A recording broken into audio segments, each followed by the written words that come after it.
दीपिका का द्वितीय अध्याय हम पढ़ रहे हैं, जिसमें हमने शीतकारी प्राणायाम तक देख लिया था। उसके बाद अभी आज से हम शीतली प्राणायाम प्रारंभ करने वाले हैं। ठीक है, तो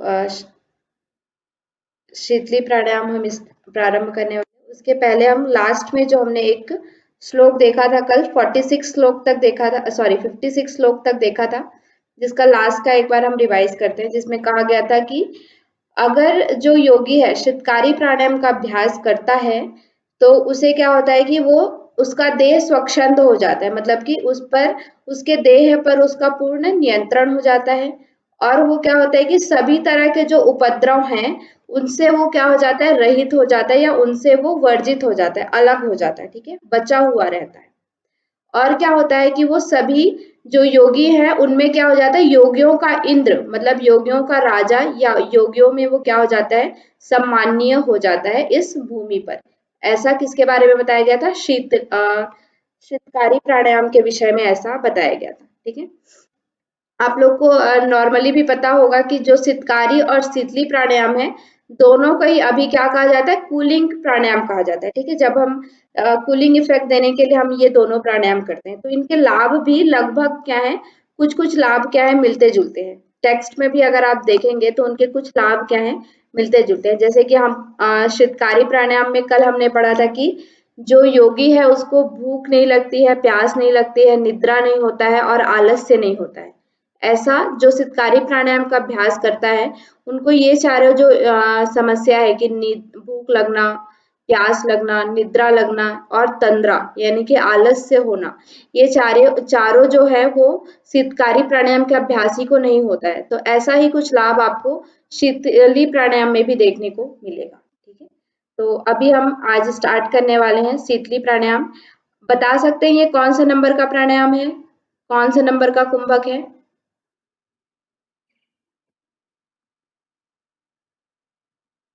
कल हमने अष्ट कुंभक देखा था, तो उसमें से कौन से नंबर का कुंभक है ये?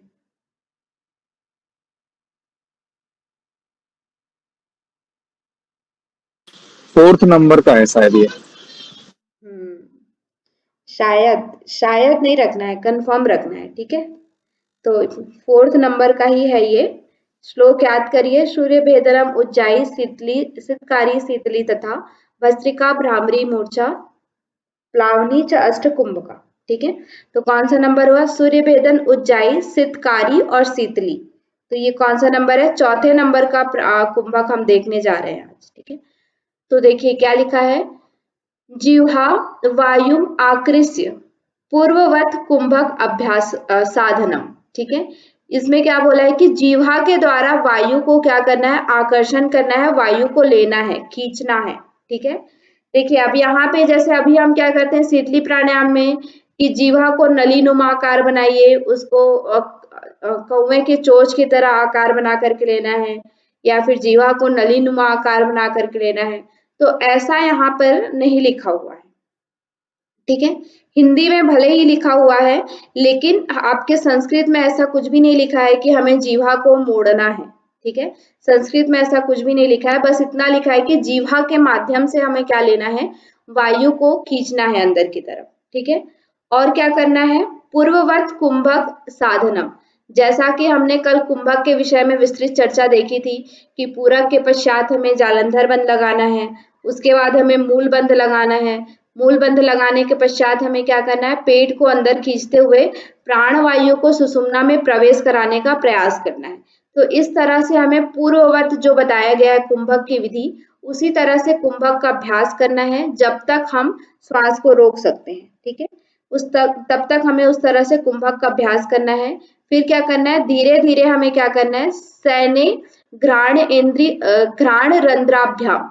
ठीक है, धीरे धीरे हमें क्या करना है, घ्राण रंध्र, घ्राण मतलब क्या होता है, घ्राणेन्द्रिय किसे कहते हैं हम, घ्राण इंद्रिय मतलब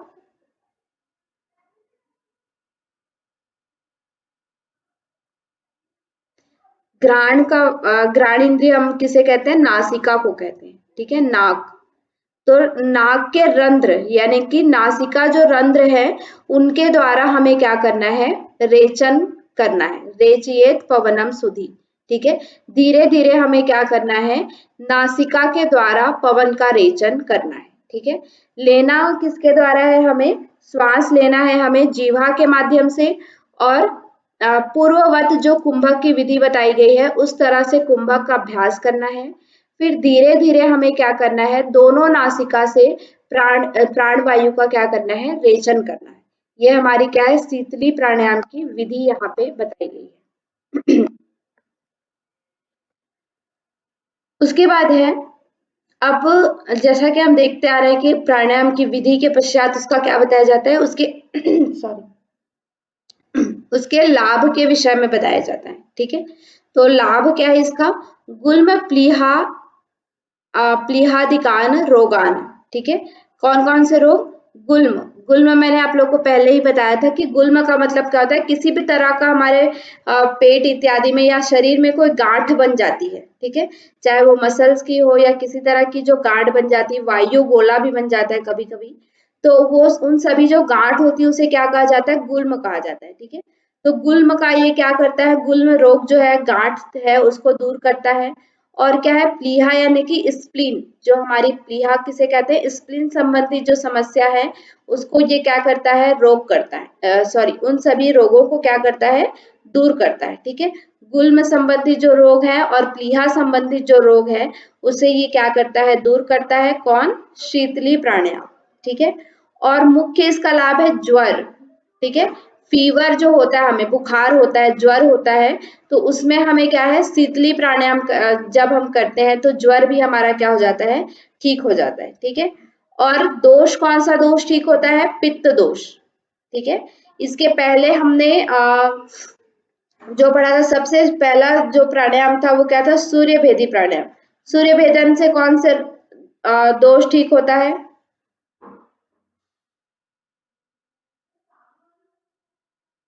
याद है, शीतकारी में नहीं बताया था, तीसरा आपका शीतली में बताया है। ठीक है, तो ये याद रखिएगा, ऐसे ही पेपर में आता है।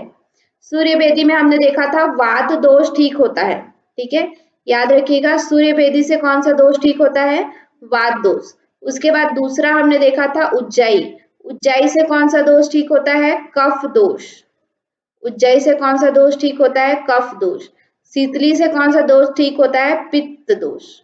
ठीक है, पित्त संबंधी जो, सॉरी ये प है, पित्त संबंधित जो दोष है वो किससे ठीक होता है, शीतली प्राणायाम से। ठीक है, तो ये 3 प्राणायाम अभी हमने पढ़े हैं और उनके संबंधित जो दोष हैं वो आपको याद रखना है। ठीक है, बाकी और भी जो उनके लाभ हैं वो सब भी याद रखना है, लेकिन ये जोड़ी मिलाने में आता है कि सूर्य भेदी प्राणायाम से कौन सा दोष ठीक होता है, उज्जयी प्राणायाम से कौन सा दोष ठीक होता है। ये जो हम जोड़ी मिलाने वाला 4 मैच द फॉलोइंग करके आता है उसमें इस तरह के क्वेश्चन आते हैं।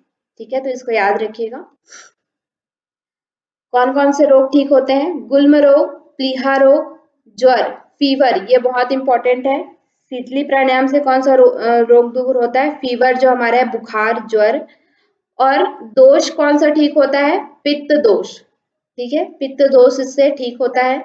और यहाँ पे भी जैसा कि हमने कल देखा था, क्षुधा और तृषा, भूख और प्यास, अगर किसी को भूख और प्यास लगती है बहुत ज्यादा अधिक, तो या ऐसा कभी कंडीशन आ जाता है कि हमें हमारे पास पानी नहीं है और हम ऐसी जगह पे हैं। ठीक है, तो उस समय अगर हम 5 से 7 बार शीतली प्राणायाम का अभ्यास कर लेते हैं तो उस समय के लिए, कुछ क्षण के लिए हमारी प्यास जो है वो क्या हो जाती है, समाप्त हो जाती है। ठीक है, तो ये चीज यहाँ पे बताया गया है कि इसके लाभ के रूप में क्षुधा और तृषा। ठीक है, भूख और प्यास क्या होता है, शांत होता है या कम होता है। आदि तरह के जो रोग हैं वो सभी क्या होते हैं, ठीक होते हैं। और क्या है, विषाणी शीतली नाम कुंभको अयम निहंती च। ठीक है, मतलब कि क्या है कि विषाणी, विषाणी यानी कि विष का जो प्रभाव है। ठीक है, विष, विष यानी कि किसी भी तरह का आपने कोई विष ले लिया है, उसका प्रभाव भी क्या होता है, शीतली प्राणायाम करने से क्या होता है, दूर होता है या फिर नष्ट होता है। ठीक है, तो ये याद रखेंगे इसके लाभ का। इन सब के नोट्स आप लोग प्रिपेयर करते चलिए साथ साथ, ताकि आप लोग को इजी होगा। ठीक है, लास्ट में आप बनाएंगे तो एक साथ सब चीज होच पोच हो जाता है। अभी आपके पास टाइम है तो आप अभी ही, जैसे क्लास के दौरान ही आप इसको नोट डाउन करते जा सकते हैं। फिर कुछ समय थोड़ा समय बाद में लगा करके आप नोट्स बना सकते हैं, ठीक है। तो क्लास में ऐसा मतलब कि एकदम रफ मत प्रिपेयर कीजिए, कुछ कुछ छूट जाता है तो आपके पास रिकॉर्डिंग रहता है, रिकॉर्डिंग आप बाद में भी सुन सकते हैं या फिर बुक आप देखेंगे तो याद आ जाएगा कि क्या क्या कहा गया था, ठीक है। तो उसको आप लोग रखिएगा ऐसे ही। उसके बाद क्या है, नेक्स्ट हम देख रहे हैं कि भस्त्रिका प्राणायाम। शीतली प्राणायाम क्लियर है?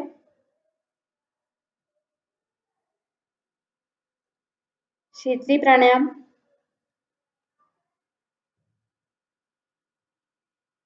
मेरी वॉइस आ रही है ना? यस मैम आ रही। क्लियर है ना शीतली प्राणायाम? कोई उसमें कंफ्यूजन तो नहीं है? हाँ मैम क्लियर है। नहीं, नो मैम। ओके ओके, चलिए। तो नेक्स्ट अभी हमारा क्या है, 5वें नंबर का हम कुंभक देख रहे हैं, भस्त्रिका प्राणायाम, ठीक है, भस्त्रिका कुंभक। तो इसमें देखिए अभी तक के किसी भी प्राणायाम में आसन की चर्चा नहीं की गई है, ठीक है, कि किस आसन में आपको बैठना है उसकी चर्चा नहीं की गई है। लेकिन भस्त्रिका प्राणायाम में आसन की चर्चा की गई है। और ये क्वेश्चन पूछा जाता है कि हठ प्रदीपिका के अनुसार भस्त्रिका प्राणायाम में कौन से आसन लगाने के लिए कहा गया है, ठीक है। तो यहाँ पे कौन से आसन लगाने के लिए कहा गया, आगे हम देखते हैं। बोला है उरो ऊपरी उरो ऊपरी संस्थाप्य सुबह पाद तले उभे, ठीक है।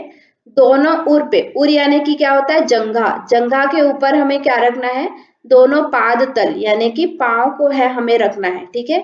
एक के ऊपर दूसरा, दूसरे के ऊपर पहला वाले पाद तल को हमें रखना है, ठीक है। इसे हम क्या कहते हैं, पद्मासन।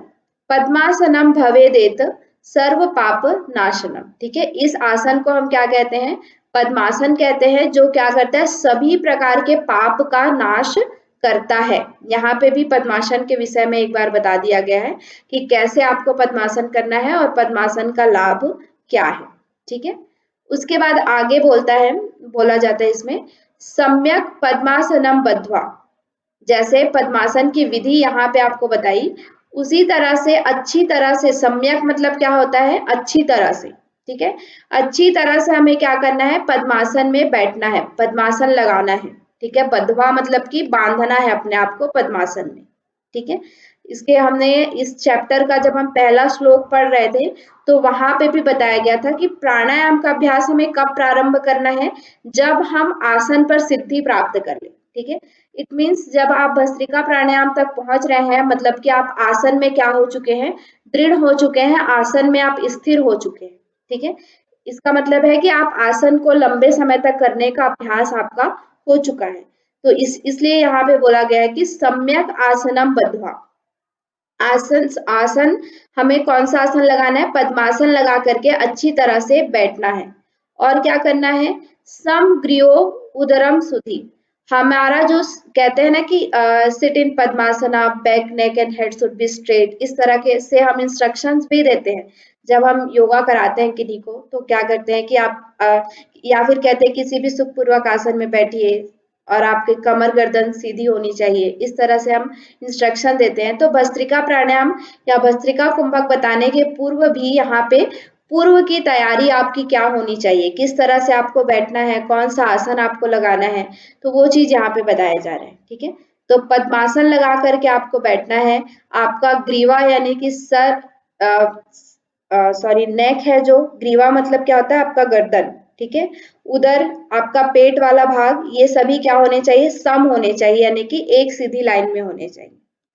और क्या करना है, मुखम सम्यम यत्नेन प्राणम घ्राणेन रेचयेत, कैसे करना है, मुख के द्वारा हमें क्या करना है, यत्न पूर्वक, ठीक है, सॉरी, मुख को संयम यानी कि मुख को बंद रखना है, दोनों हमारे जो मुख है उसे बंद रखना है। और क्या करना है, यत्न पूर्वक प्राण का हमें क्या करना है, पहले रेचन करना है। याद रखिए यहाँ पे भस्त्रिका प्राणायाम में सर्वप्रथम हमें क्या करना है, पूरे सांस को पहले बाहर निकालना है, ठीक है। पहले ही हमें पूरक नहीं करना है, सर्वप्रथम हमारे अंदर जो भी श्वास भरा हुआ है उसे यत्न पूर्वक यानी कि पूरी तरह से अपने जो लंग्स है, अपने जो फेफड़े हैं, उसे क्या करना है, पूरी तरह से रेचन करके खाली करना है, ठीक है। तो ये चीज यहाँ पे बताया गया कि पूर्व की तैयारी क्या है आपको भस्त्रिका प्राणायाम प्रारंभ करने के पूर्व। अब जैसे ही आपने रेचन कर लिया पूरी तरह से, उसके बाद क्या करना है, यथा लगति यत कंठे कपाल अवधि सस्वनम, ठीक है, कैसे करना है, उसके बाद ऐसा हमें पूरा करना है जैसे कि हमें हमारे यत यानी कि हृदय और कंठ प्रदेश, ठीक है, हृत यानी कि हृदय और कंठ प्रदेश और कपाल, ऐसा लगना चाहिए कि श्वास हमारा कहाँ कहाँ आपको स्पर्श कर रहा है, हमारे हृदय प्रदेश को, हमारे कंठ प्रदेश को और हमारे कपाल प्रदेश को स्पर्श करता हुआ सस्वन यानी कि उस श्वास से आपके आवाज भी आनी चाहिए, ठीक है। इसी तरह का लाइन हमने उज्जाई प्राणायाम के अंतर्गत भी पढ़ा था, जिसमें भी कहा गया था कि उज्जाई प्राणायाम करते हुए हमें क्या करना है, उसमें से कुछ आवाज आनी चाहिए, ठीक है, घर्षण की आवाज आनी चाहिए और वो भी हमारे कहाँ होना चाहिए, हृदय और कंठ प्रदेश को स्पर्श करता हुआ हमें क्या करना है, श्वास को पूरक करना है।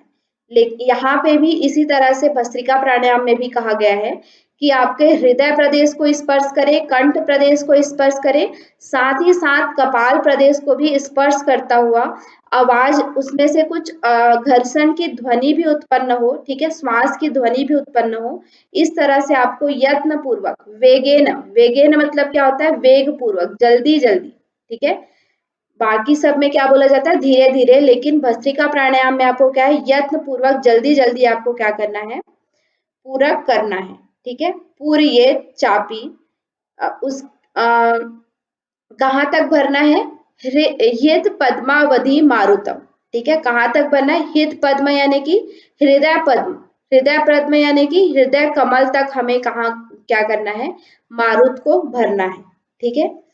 फिर क्या है, पुनः विरेचियेत त्वद, पुनः हमें क्या करना है, उसका रेचन करना है, ठीक है।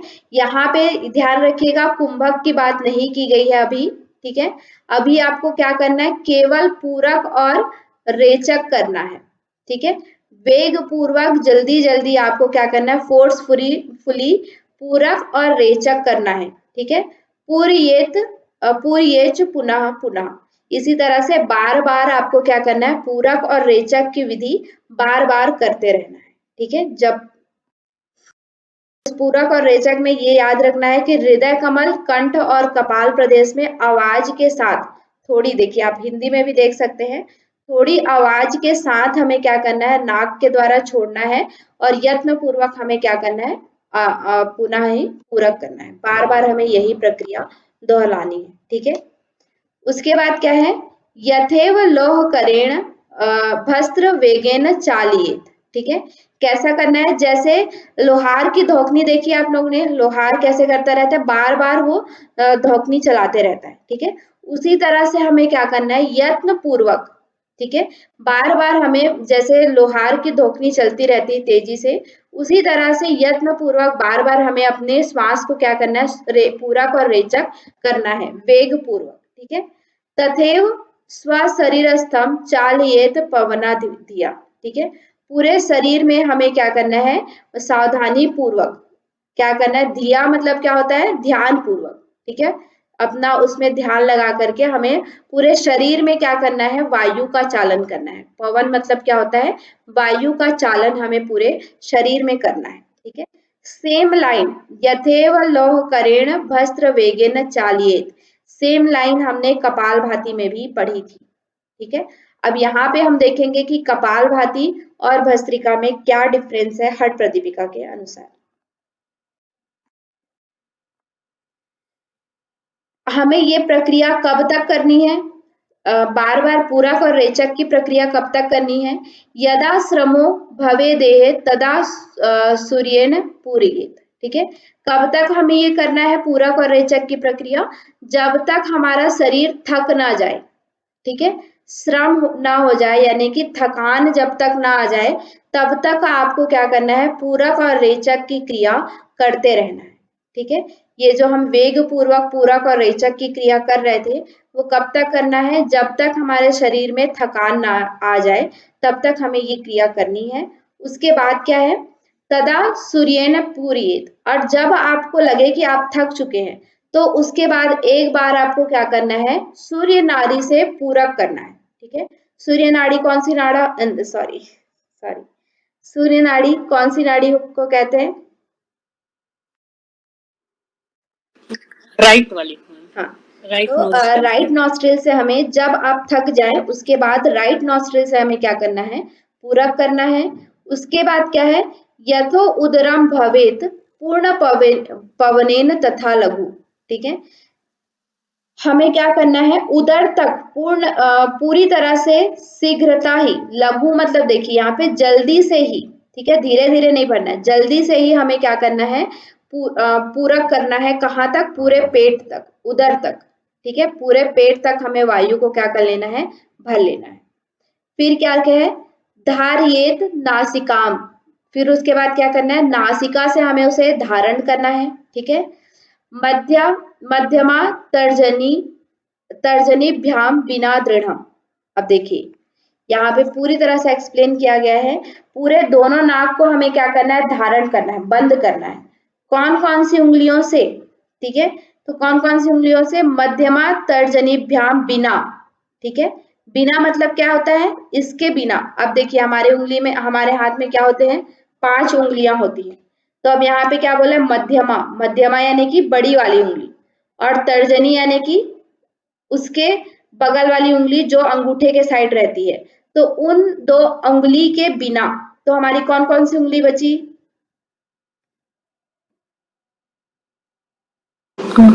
इंडेक्स फिंगर बची और सबसे छोटी वाली जो फिंगर है। इंडेक्स फिंगर तो तर्जनी ही हुई, इंडेक्स फिंगर। रिंग फिंगर बची। Ring finger. हाँ, रिंग फिंगर बची और छोटी वाली उंगली बची, और हमारा क्या बचा? अंगूठा। ठीक है, तो इन तीनों उंगलियों के माध्यम से हमें क्या करना है? अपने नाक को बंद करना है। ठीक है, जैसे हम प्राणायाम में करते हैं ना, उसी तरह से इन तीनों उंगलियों के माध्यम से हमें अपने नाक को क्या कर लेना है? बंद कर लेना है। ठीक है, फिर क्या है? विधिवत कुंभकम कृत्वा रेचयेत इडिया इडिया अनिलम। ठीक है, फिर क्या करना है? विधिवत कुंभक करना है। ठीक है, दोनों नाक को बंद करके, जैसे पूर्ववत कुंभक की विधि बताई गई है उसी तरह से कुंभक करना है। फिर क्या करना है? रेच येत इडिया अनिलम, और फिर धीरे धीरे ईड़ा नाड़ी से। ठीक है, पूरक हमने कौन से नाड़ी से किया था? पिंगला नाड़ी से। और रेचक हमें किस नाड़ी से करना है? ईड़ा नाड़ी से हमें धीरे धीरे क्या कर देना है? रेचक कर देना है। ठीक है, क्लियर है? ये कौन सी प्राणायाम की विधि हुई है? सूर्य नाड़ी से पूरक, कुंभक और ईड़ा नाड़ी से रेचक। कौन सी विधि हुई? ऐसा हम कौन सा प्राणायाम करते हैं?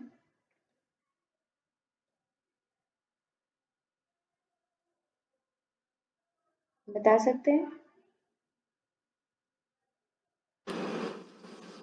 अनुलोम विलोम करते ना मैम। नहीं, अनुलोम विलोम में तो हम ईड़ा से लेते हैं, पिंगला से छोड़ते हैं, पिंगला से लेते हैं, ईड़ा से छोड़ते हैं। इसमें हमने सिर्फ पिंगला से लिया और ईड़ा से छोड़ा।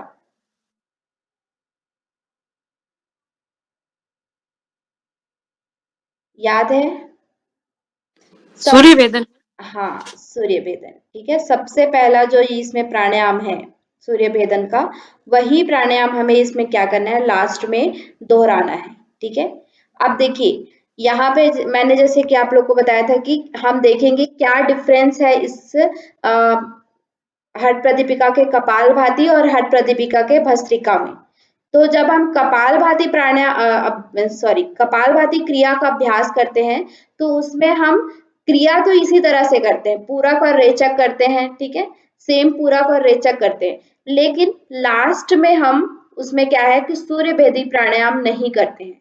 ठीक है, और यहाँ पे लास्ट में जब आपका भस्त्रिका प्राणायाम होता है, जब आप पूरक रेचक की प्रक्रिया से थक जाते हैं, तो फिर आप क्या करते हैं? लास्ट में आप एक बार सूर्य भेदी प्राणायाम का अभ्यास करते हैं। तो यही दोनों में क्या है? अंतर है।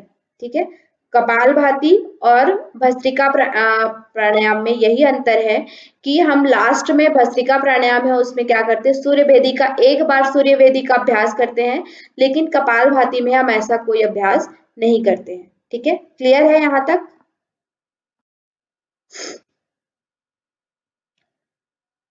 अब देखिए इसके बाद है, इसका लाभ बताया गया, वात पित्त श्लेष्मा हरम शरीर अग्नि विवर्धनम। ठीक है, अब इसके बाद फिर मेरा एक क्वेश्चन है, सूर्य भेदी प्राणायाम से कौन से दोष होता है? उज्जाई प्राणायाम से कौन सा है? शीतली से कौन सा है? और फिर लास्ट आपका आता है भस्त्रिका। ठीक है, ये बहुत इंपॉर्टेंट क्वेश्चन है। ये अल्टरनेट ईयर्स में अल्टरनेट उसमें आता ही है। ठीक है, इसके बहुत बार ये क्वेश्चन आ चुका है। तो देखिए, इस भस्त्रिका प्राणायाम से क्या होता है, तीनों तरह के जो रोग है, ठीक है, तीनों जो हमारे दोष है, वात पित्त और कफ, तीनों तरह के जो दोष है उसका क्या होता है, नाश होता है। ठीक है, वात पित्त और कफ जन्य जो 3 रोग हैं, उन तीनों रोगों का क्या होता है, इसमें नाश होता है। ठीक है, और क्या होता है इससे, शरीर अग्नि विवर्धनम, जो हमारे शरीर की अग्नि होती है यानी कि जठराग्नि, शरीर की अग्नि क्या है, जठराग्नि का क्या होता है, इससे विवर्धन होता है। विवर्धन यानी कि जठराग्नि प्रदीप्त होती है। ठीक है, चलिए अभी बताइए कि सूर्य भेदी प्राणायाम से कौन सा दोष ठीक होता है? अभी मैंने बताया था इसके प्रीवियस, सूर्य भेदी प्राणायाम से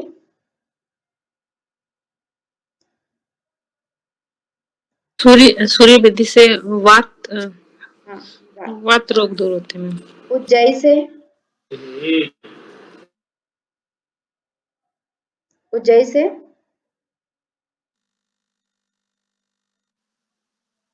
मैम कफ क्लियर रखिए। ठीक है, शीतली से, शीतली से वात पित्त मैम पित्त। पित्त पित्त।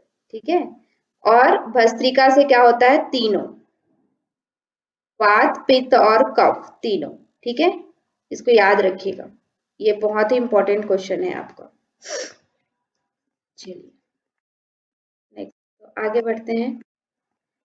अब उसके बाद है इसमें, देखिए क्या बोला है, कुंडलिनी कुंडली बोधकम क्षिप्रम पवनम सुखदम हितम। और इसके और क्या लाभ है, एक तो ये लाभ है कि तीनों दोष ठीक होता है, और क्या है, जठराग्नि प्रदीप्त होती है, और साथ ही साथ इससे क्या होता है, कुंडली बोधकम। ठीक है, कुंडली बोधकम यानी कि कुंडलिनी जागृत होती है। ठीक है, मतलब कि हमारे जो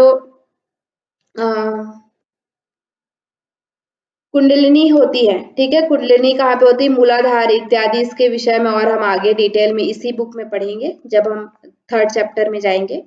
तो कुंडलिनी क्या होती है, जागृत होती है। अगर आपने आसन की क्लास की होगी तो एक ऐसा आसन भी है जिससे कुंडलिनी जागरण के विषय में बताया जाता है। कौन सा आसन है, पता है? कौन सा आसन में ऐसा कहा जाता है कि कुंडलिनी जागरण होता है?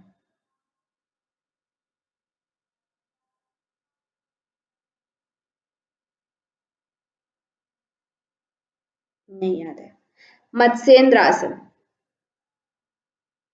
ठीक है, याद रखिएगा, ऐसे ही क्वेश्चन पूछे जाते हैं आपसे कि हर प्रदीपिका के किन अभ्यासों से कुंडलिनी जागरण होने की बात की जाती है। अब उसमें मत्स्येंद्र आसन भी रहेगा, उसमें भस्त्रिका प्राणायाम भी रहेगा, उसमें और कुछ मतलब कि ये आपके वज्रोली सहजोली मुद्राएं भी होंगी, तो आपको सब फिर चूज करना पड़ेगा। ठीक है, तो इसी तरह से आपको कंपेरेटिव स्टडी करते हुए जाना है कि ऐसी बात और कहाँ पे कही गई है, तब आप उन चीजों को याद कर पाएंगे। तो याद रखिएगा कि हठ प्रदीपिका में मत्स्येंद्र आसन और भस्त्रिका प्राणायाम से कुंडलिनी जागरण की बात की जाती है। ठीक है, कुंडलिनी जागरण की बात तो की जाती है, कैसे होता है, क्षिप्रम पवनम सुखदम हितम, मतलब कि जो ये पवन है वो क्या होता है, कुंडलिनी में सुख पूर्वक क्या हो जाता है, उसमें वो प्रवेश कर जाता है। ठीक है, हितकारी होता है, सुख पूर्वक उसमें प्रवेश कर जाता है। कैसे प्रवेश करता है, क्यों वो प्रवेश कर पाता है, तो क्या होता है कि ब्रह्म नाड़ी मुखे संस्थाप्य अनर्गल मलासनम, मतलब कि क्या होता है कि जो ब्रह्म नाड़ी हमने कल ही मैंने आप लोग को बताया था, ब्रह्म नाड़ी मतलब होता है क्या, सुषुम्ना। ठीक है, सुषुम्ना के मुख में जो अनर्गल कोई मल स्थापित है, अनर्गल कोई मल वहां पे भरा हुआ है, तो वो मल जब आप भस्त्रिका प्राणायाम करते हैं तो उससे वो मल क्या हो जाता है, दूर हो जाता है, और जो हमारे सुषुम्ना नाड़ी में स्वतः ही प्राण का प्रवाह क्या होने लगता है, प्रारंभ हो जाता है, जिसकी वजह से कुंडलिनी जागृत होती है, कुंडलिनी का बोध होता है। ठीक है, जागरण कराने में ये क्या होता है, सहायक होती है। और क्या होता है, सम्यक गात्र समुद भूतम ग्रंथि त्रय विभेदकम विशेषणैव कर्तव्यम भस्त्राख्यम कुंभकम विदम। ठीक है, मतलब क्या है कि जो हमारी 3 ग्रंथि हैं, 3 ग्रंथि कौन कौन सी हैं, पता है 3 ग्रंथि?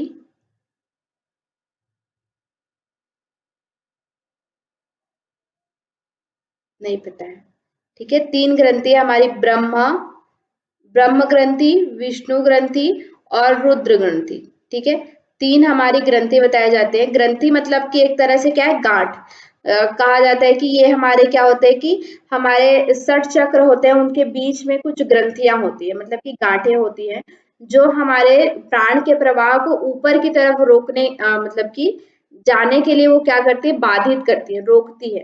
तो जब हम इन ग्रंथियों का भेदन कर लेते हैं तो प्राण का प्रवाह क्या हो जाता है, स्वतः ही ऊपर की तरफ होता जाता है। ठीक है, स्वतः ही प्राण का प्रवाह क्या हो जाता है, अपने आप ऊपर की तरफ होने लगता है और हम हमारे प्राण का प्रवाह सहस्त्रार तक चला जाता है। ठीक है, और हम सहस्त्रार जो चक्र है वो क्या होता है, जागृत होता है, इस तरह से उसमें कहा जाता है। ठीक है, तो जब हम भस्त्रिका प्राणायाम का अभ्यास करते हैं तो ये जो तीनों ग्रंथियां हैं, ब्रह्मा विष्णु और रुद्र, ये तीनों ग्रंथियों का क्या हो जाता है, विभेदक हो जाता है, मतलब कि विभेदन कर लेता है, यानी कि इन तीनों ग्रंथियों का भली प्रकार ये क्या कर लेता है, भेदन कर लेता है। ठीक है, उन ग्रंथियों को क्या कर देता है, ग्रंथि मतलब कि एक तरह से गांठ है, उसे वो क्या कर देता है, भेद देता है या फिर उससे पार हो जाता है। जो हमारे प्राण है वो उससे भेद करके आगे चला जाता है।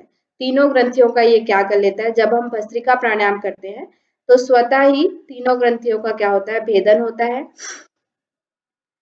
विशेष नैव कर्तव्यम भस्त्राख्यम कुंभकम विदम। इसीलिए जो सभी को क्या है, विशेष रूप से इस भस्त्रिका प्राणायाम का क्या करना चाहिए, अभ्यास करना चाहिए, क्योंकि इसके बहुत सारे लाभ हैं। ठीक है, एक तो ये कि तीनों दोषों का ये नाश करता है, कुंडलिनी का जागरण करता है, क्योंकि इससे हमारे सुषुम्ना के द्वार में जो मल होता है उसका क्या हो जाता है, दूर हो जाता है और कुंडलिनी जागृत करने में ये सहायक होता है। और क्या है कि 3 जो ग्रंथियां हमारे ब्रह्मा विष्णु और रुद्र, इन तीनों ग्रंथियों का भी ये भेदन करता है। इसलिए हमें हर योगी को क्या है, विशेष रूप से भस्त्रिका प्राणायाम का अभ्यास करना चाहिए। ठीक है, तो ये इसके लाभ के विषय में यहाँ पे आपको बताया। चलिए नेक्स्ट फिर यहाँ पे बताया जा रहा है भ्रामरी प्राणायाम के विषय में। ठीक है, भस्त्रिका हमने देखा, आज भ्रामरी देख रहे हैं। भ्रामरी के बारे में इसमें बताया जाता है कि अथ भ्रामरी, भ्रामरी का मतलब क्या है, इसमें बोला जाता है वेदाग वेगाद घोषम पूरकम भृंगनादम। ठीक है, उसके बाद क्या है, भृंगी नादम रेचकम मंदम मंदम। मतलब कि क्या, देखिए वेग पूर्वक हमें क्या करना है, घोष करते हुए, मतलब कि जोर से आवाज करते हुए, भृंगनाद भ्रमर, मतलब कि देखिए इसमें क्या है कि जो भ्रमर होता है, एक भ्रमर होता है मतलब कि मेल, और एक क्या है, भ्रमरी यानी कि फीमेल। ठीक है, तो जब हम पूरक करते हैं उस समय क्या है कि भ्रमर नाद करते हुए हमें क्या करना है, पूरक करना है। लेकिन अभी हम जनरली क्या करते हैं कि पूरक करते हुए किसी भी तरह के नाद का प्रयोग नहीं करते हैं या फिर कोई भी नाद हम नहीं निकालते हैं। ठीक है, सिर्फ रेचक करते हुए हम नाद निकालते हैं, मतलब कि रेचक करते हुए ही हम क्या करते हैं, की जो साउंड होती है वो सिर्फ हम रेचक करते हुए ही निकालते हैं जब हम भ्रामरी प्राणायाम करते हैं। लेकिन आपके टेक्स्ट में क्या है कि जब आप पूरक कर रहे हैं उस समय भी आपको नाद निकालना है, मतलब कि भ्रमर का गुंजन करना है, और जब आप रेचन कर रहे हैं उस समय भी आपको भ्रमरी यानी कि भृंगी यानी कि फीमेल वर्जन जो है, फीमेल जो है भ्रमर, उसका आपको क्या करना है, नाद निकालना है। ठीक है, तो यहाँ पे दोनों के लिए कहा गया है, जब आप पूरक कर रहे हैं उस समय भी और जब आप रेचक कर रहे हैं उस समय भी। ठीक है, फिर उसके बाद क्या है, योगिंद्राणामेव अभ्यास योगात चित्त जाता काचिदानंद लीला। मतलब कि क्या है, जो योगी है वो जब इस योगिंद्र, जैसा कि मैंने पहले ही बताया कि योगिंद्र यानी कि जो योगियों का राजा है या जो योगियों में उत्तम है, वो जब इसका अभ्यास करता है, मतलब कि भ्रामरी प्राणायाम का जब अभ्यास करता है, तो फिर क्या होता है, चित्त जो है वो क्या हो जाता है, चिदानंद लीला, मतलब कि चित्त में अपूर्व आनंद की प्राप्ति होती है।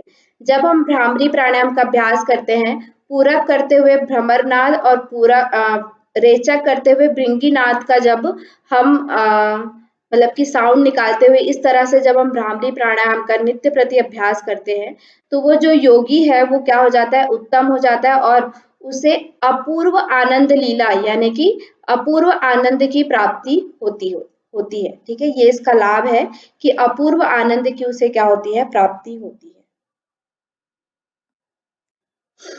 बस इसके लिए एक ही आपको लाभ बताया है और थोड़ा सा ही इसमें बताया गया है भ्रामरी प्राणायाम के लिए कि अपूर्व आनंद की प्राप्ति होती है या आनंद लीला उसको मिलता है।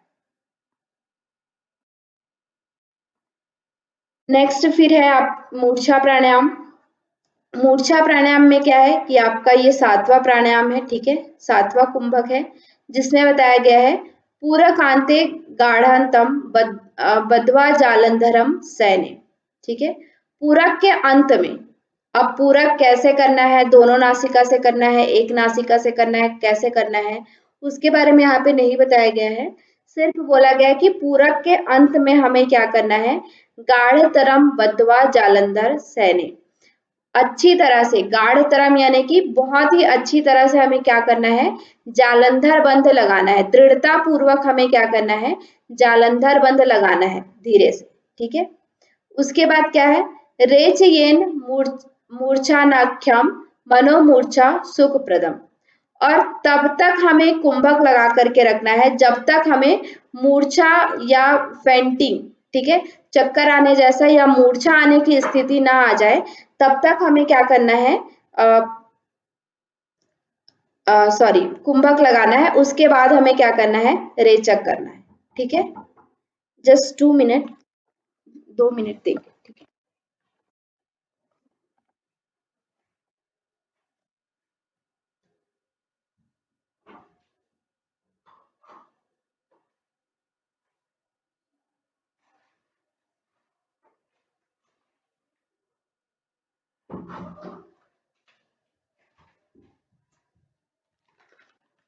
ओके, तो तब तक हमें वापस से पढ़ते हैं। पूरा करने के बाद हमें क्या है कि जालंधर बंद लगाना है दृढ़ता पूर्वक, और तब तक हमें जालंधर बंद लगाना है जब तक हमें मूर्छा की स्थिति ना आ जाए।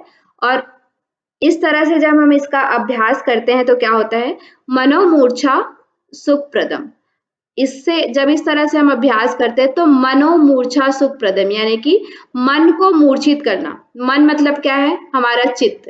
ठीक है, हमारा चित्त क्या होता है, चंचल होता है। ठीक है, पहले ही हमने उसमें पढ़ा था, पहले जो दूसरे श्लोक में पढ़ा था, चले वाते चले चित्तम निश्चले निश्चलम भवेत्। तो जब हम इस तरह से अभ्यास करते हैं तो क्या होता है कि हम अपने श्वास पर पूर्णता नियंत्रण प्राप्त कर लेते हैं, हम अपने वायु पर नियंत्रण प्राप्त कर लेते हैं, जिससे हमारा क्या हो जाता है, मन भी मूर्छित हो जाता है। मन का मूर्छित होना मतलब कि क्या है, मन का चंचल ना होना, मन पूरी तरह से क्या हो जाना, स्थिर हो जाना। ठीक है, तो ये जो सुखप्रद अवस्था हमें क्या हो जाती है, मन की जो मूर्छित अवस्था है वो हमें प्राप्त हो जाती है। मनोमूर्छा समझ में आया ना?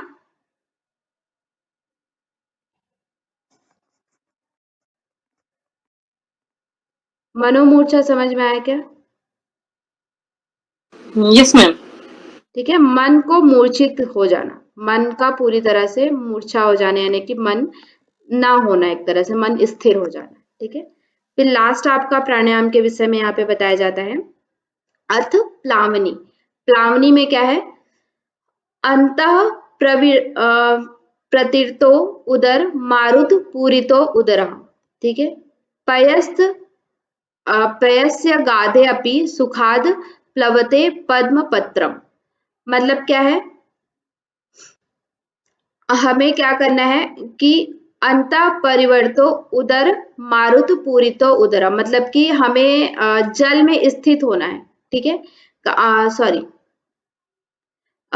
उदर में हमें क्या करना है, पूरी तरह से पानी वायु को भरना है, ठीक है। मारुत मतलब क्या है, वायु। हमें पूरी तरह से उदर में क्या करना है, वायु को भरना है, ठीक है। फिर उसके बाद क्या है कि पयस्य गाधे अपि सुखात प्लवते पद्म पत्रम, जैसे देखेंगे कि हमारा पद्म पत्र यानी कि क्या है कि हमारा जो कमल का फूल होता है, ठीक है। कमल का जो फूल है वो, उसका जो पत्ता होता है वो कैसा होता है, पानी के ऊपर रहता है, लेकिन फिर भी वो क्या होता है कि पानी में तैरता हुआ रहता है, ठीक है।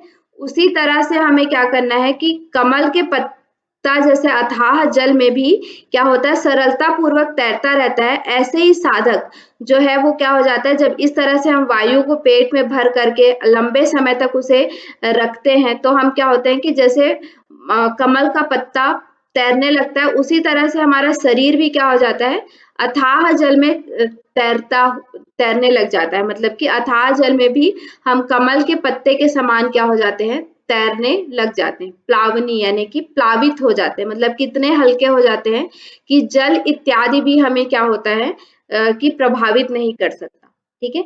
इस तरह का आप देखेंगे कि संयम करेंगे, जैसे कि पतंजलि योग दर्शन में भी ये चीजें आती हैं कि कीचड़ इत्यादि जो है उसका आपको प्रभाव नहीं पड़ता है, ठीक है। तो ये भी क्या है, एक तरह से प्लावनी जो क्रिया है उसी तरह का अभ्यास वहां पे भी बताया जाता है कि जल कीचड़ इत्यादि से आपको क्या होता है, प्रभावित नहीं कर पाता है, ठीक है। तो इसका अभ्यास इत्यादि के विषय में आपको मूर्छा और प्लावनी का जो अभ्यास है उसके विषय में बहुत ज्यादा विस्तृत चर्चा यहाँ पे नहीं मिलती है कि कैसे एकदम करना है, हम उसके बारे में अच्छे से नहीं बता सकते। सिर्फ इतने इसमें इतना बोला गया है कि पेट में हमें क्या भर लेना है, वायु को भर के रखना है, कब तक रखना है, रेचन कैसे करना है, पूरक कैसे करना है, इसके विषय में यहाँ पे बहुत ज्यादा विस्तृत चर्चा नहीं मिलती है, ठीक है। क्लियर नहीं है, इसका जो प्रोसीजर है वो क्लियर नहीं है। बस आपको इनके लाभ के विषय में याद रखना है कि मूर्छा का लाभ क्या है कि मन मूर्छित हो जाता है, मतलब कि मन को पूरी तरह से स्थिरता मिल जाती है। और प्लावनी का लाभ क्या है कि हम जो योगी है, जो साधक है, वो कमल के पत्ते के समान जल में तैरने लग जाता है, या अथाह जल में भी वो कमल के पत्ते के समान सरलता पूर्वक क्या कर सकता है, तैर सकता है, ठीक है। तो ये क्या है, प्लावनी है, ठीक है। इन दोनों जो प्राणायाम है उसके विषय में विस्तृत चर्चा आपको नहीं मिलती है। चलिए, उसके बाद यहाँ पे बताया गया है प्राणायाम त्रिधा विधा प्रोक्तम पूरक रेचक पूरक कुंभक है, ठीक है। प्राणायाम जो है वो क्या है, 3 तरह के होते हैं, रेचक, पूरक और कुंभक। इस तरह से 3 तरह के प्राणायाम यहाँ पे बताए गए। अभी तक हमने क्या देखा, कुंभक की विधि देखी, कुंभक की अलग अलग विधि देखी, अष्ट कुंभक देखे, ठीक है। 8 तरह के हमने कुंभक देखे। लेकिन आपसे पूछा जाए कि प्राणायाम कितने तरह के होते हैं, ठीक है, तो प्राणायाम 8 तरह के नहीं होते हैं, प्राणायाम केवल 3 तरह के होते हैं। कहीं कहीं पे आपको क्या होता है, 4 तरह का बताया जाता है, लेकिन जनरली प्राणायाम क्या होता है, 3 तरह का होता है, ठीक है। हर टेक्स्ट में आपको यही पढ़ने को मिलेगा कि प्राणायाम 3 तरह का होता है, रेचक, पूरक और कुंभक, ठीक है। सहिता केवल चेती कुंभक द्विविधो मता। अब कुंभक का क्या है, 2 टाइप है, क्या है, सहित कुंभक और केवल कुंभक, ठीक है। याद रखिएगा, प्राणायाम कितने प्रकार के हैं, 3 प्रकार के। कौन कौन से, पूरक, रेचक और कुंभक। फिर कुंभक क्या है, 2 तरह के हैं, कौन कौन से, सहित कुंभक और केवल कुंभक, ठीक है। फिर सहित कुंभक कितने हैं, अष्ट कुंभक जो हमने देखे, सूर्य भेदनम, उज्जाई, शीतली सितकारी, शीतली तथा भस्त्रिका, भ्रामरी, मूर्छा, प्लावनी, षष्ठ कुंभका, ये किसके अंतर्गत आता है, सहित कुंभक के अंतर्गत आता है, ठीक है। और उसके ऊपर की अवस्था क्या होती है, केवली कुंभक होती है। तो यहाँ पे बोला गया है यावत केवला सिद्धि स्यात् सहितम तावत अभ्यसेत। जब तक हमें केवल कुंभक की सिद्धि ना हो जाए तब तक हमें क्या करना चाहिए, सहित कुंभक का अभ्यास करना चाहिए, ठीक है। प्राणायाम के 3 प्रकार हैं, पूरक, रेचक और कुंभक। कुंभक के 2 प्रकार हैं, सहित कुंभक और केवल कुंभक। सहित कुंभक के अंतर्गत आते हैं हमारे जो अष्ट कुंभक हैं, सूर्यभेदन, उज्जाई, शीतकारी, शीतली, भस्त्रिका, भ्रामरी, मूर्छा और प्लावनी। ठीक है, ये जो अष्ट कुंभक है वो सहित कुंभक के अंतर्गत आते हैं, जिसमें सहित मतलब क्या है, साथ साथ, साथ में किया जाने वाला। साथ में कौन कौन से, पूरक, रेचक और कुंभक। जब हम तीनों को साथ में करते हैं तो उसे हम क्या कहते हैं, सहित कुंभक कहते हैं। ठीक है, और केवल कुंभक, केवल कुंभक नाम से स्पष्ट हो रहा होगा, जिसमें क्या रह जाता है, पूरक और रेचक नहीं रहता, केवल कुंभक बच जाता है। ठीक है, तो उसे हम क्या कहते हैं, केवल कुंभक कहते हैं।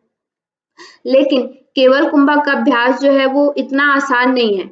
आपको बोला जाए कि 1 घंटे तक कुंभक करिए तो हम नहीं कर सकते। ठीक है, हमें पूरक रेचक का अभ्यास हमें पहले करना पड़ेगा। धीरे धीरे हम पूरक रेचक के साथ कुंभक करते जाएंगे। उसके बाद हमारे अंदर क्या होगा कि कुंभक करने की कैपेसिटी आ जाएगी, हम लंबे समय तक कुंभक कर पाएंगे। ठीक है, तो यहाँ पे क्या है कि केवल कुंभक का अभ्यास जब तक दृढ़ नहीं होता है या उसमें सिद्धि नहीं होती है, तब तक हमें क्या है कि सहित कुंभक का अभ्यास करते रहना चाहिए। ठीक है, अब यहाँ पे वही चीज बताया कि सहित कुंभक क्या है, तो सहित है पूरक, रेचक पूरका कार्य सा व सहित कुंभका। ठीक है, जब हम पूरक और रेचक के साथ करते हैं तो उसे हम क्या कहते हैं, सहित कुंभक कहते हैं। ठीक है, जब हम पूरक और रेचक के साथ कुंभक को करते हैं तो उसे हम सहित कुंभक कहते हैं। थोड़ा सा ही बाकी है हमारा, हो जाएगा 10-12 मिनट में। ठीक है, तो आज हम थोड़ा एक्सटेंड कर लेते हैं, ये चैप्टर कंप्लीट करते हैं। उसके बाद है, अभी तक हम क्या पढ़ रहे थे, अभी तक जो हमने प्राणायाम इत्यादि पढ़ा वो किसके अंतर्गत है, सहित के, सहित प्राणायाम। हाँ, सहित के अंतर्गत हम पढ़ रहे थे। ठीक है, अब उसके बाद नेक्स्ट हम देखते हैं केवल कुंभक। ठीक है, तो केवल कुंभक में क्या है, रेचकम पूरकम मुक्त्वा सुखम यावद वायु धारणम।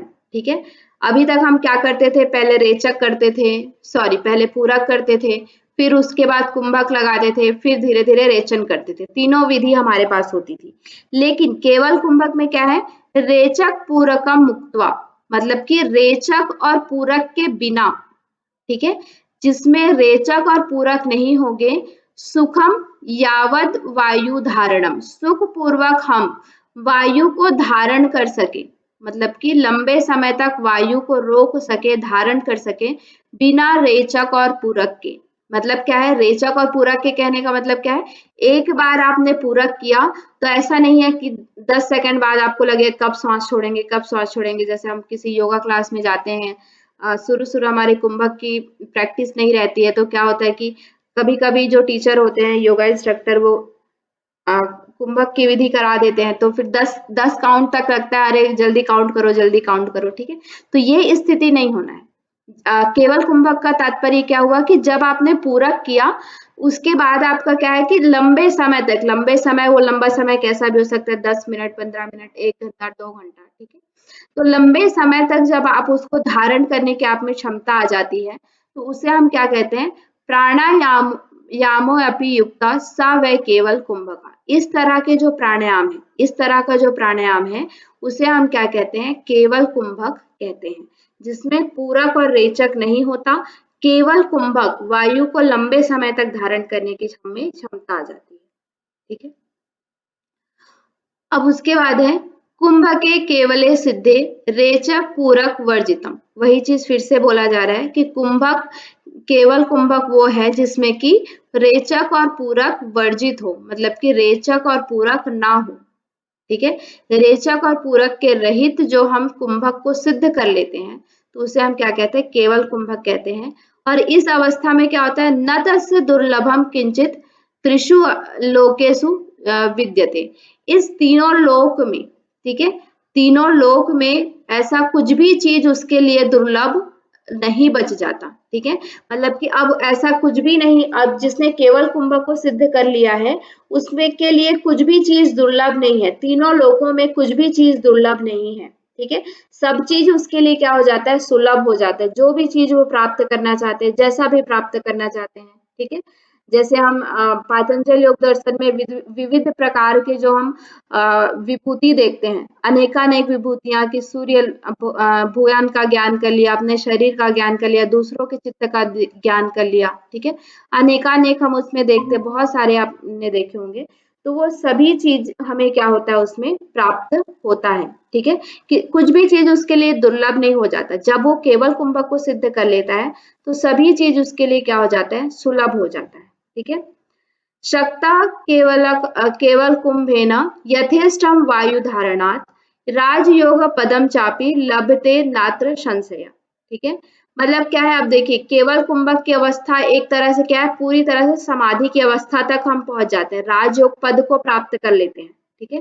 एक तरह से राजयोग पद की प्राप्ति है। केवल कुंभक प्राप्त करना मतलब वायु को इच्छा अनुसार धारण करने की जब हमें क्षमता आ जाती है, यथेष्ट वायु धारणात्, जब यथेष्ट वायु को धारण करने की क्षमता हमारे अंदर आ जाती है, तो फिर क्या है कि राजयोग पद को वो प्राप्त कर लेता है, इसमें कोई भी संशय की बात नहीं है। और हठ योग का उद्देश्य ही क्या है, जब हमने हठ योग का पहला दिन पढ़ा था, पहला जो श्लोक है हठ योग इस ग्रंथ का, पहला अध्याय का पहला श्लोक, उसमें बताया ही गया है कि हठ योग जो है वो क्या है, राजयोग को प्राप्त करने की सीढ़ी है। तो केवल कुंभक के जो सिद्ध कर लेता है वो राजयोग पद को वो क्या कर लेता है, प्राप्त कर लेता है, इसमें कोई भी संशय की बात नहीं है, ठीक है। ये निसंदेह ही वो क्या है, राजयोग पद को प्राप्त कर लेता है। नेक्स्ट इसमें बताया गया है कुंभकात कुंडलिनी बोध, कुंडलिनी बोधतो भवेत, अनर्गला सुषुम्ना च हठ सिद्धिश्च जायते, ठीक है। वही चीज है, जब भस्त्रिका प्राणायाम से सुषुम्ना नाड़ी के मल का शोधन हो सकता है, ठीक है, कुंडलिनी का जागरण हो सकता है, तो केवली कुंभक से क्यों नहीं, ठीक है। तो यहाँ भी वही चीज बताया गया, कुंभकात कुंडलिनी बोधन, ठीक है। इस कुंभक से भी क्या होता है, कुंडलिनी बोधन होता है, मतलब कि कुंडलिनी का जागरण होता है, ठीक है। कैसे होता है, इसमें भी यही है कि अनर्गला सुषुम्ना च हठ सिद्धिश्च जायते, ठीक है। अनर्गल जो सुषुम्ना में जो मल है वो सभी क्या हो जाता है, शुद्ध हो जाता है, और साथ ही साथ क्या होता है, हमें हठ सिद्धि की प्राप्ति होती है, ठीक है। अभी तक हमने कुंडलिनी जागरण कौन से अभ्यास से होता है, हठ प्रदीपिका के 2 अभ्यास पहले बताए थे मैंने। एक तो भस्त्रिका बताया था मैम। हाँ, और आसन कौन सा बताया था?